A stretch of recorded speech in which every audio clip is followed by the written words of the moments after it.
Inter-services volleyball is back again for another year as the Royal Navy and the Royal Air Force get stuck into their 2024 campaigns. The RAF men have long been a dominant force in inter-services level, with many titles to their name since their foundation over 30 years ago. No titles will be decided here, but the airmen have no reason to believe that they can't keep their dominant run at the inter-services going for another year. But a fitter and much improved Navy side may have something to say about that, wasting no time to seize an early advantage by winning the first game 25 points to 19. The airmen took the Navy to the wire in the second game as they attempt to take back control of the narrative, but the Navy responded well to just edge them out 23 points to 25.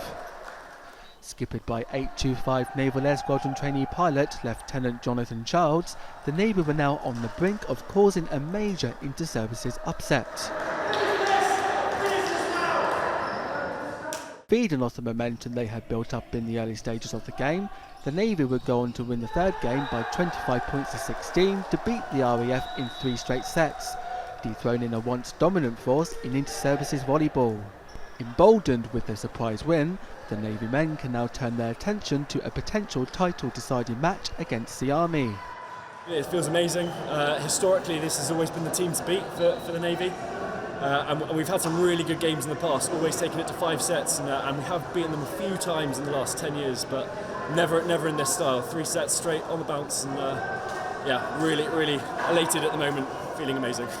So obviously a long way to go in this tournament, Joe. I believe you've still got to play the Army, haven't you? Indeed, yeah. Yeah, so now you've got this win under your belt, can you go into the next game with as much confidence as you've shown here today? Absolutely. So yeah, Army brought together a really good team this year. So definitely looking forward to the next match, and we're missing some players this week. So hopefully, with the additions of some of the players that are missing, we'll give the Army a really good run for their money. Yeah, like really disappointed that we sort of didn't get the win today. Navy came out very strong, some really big hitters in there, like new setter, really good, sort of setting those options. We couldn't deal with that with the power. We've been training really well, fairly sort of newish squads that are working together.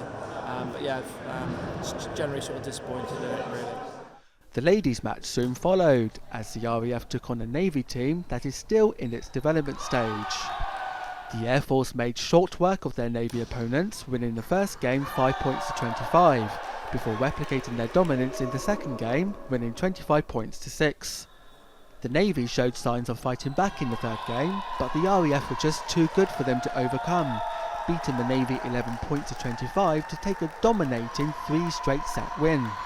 Credit to the Navy, they're a brand new team, so they did really well to play against a team that's been together for a long time.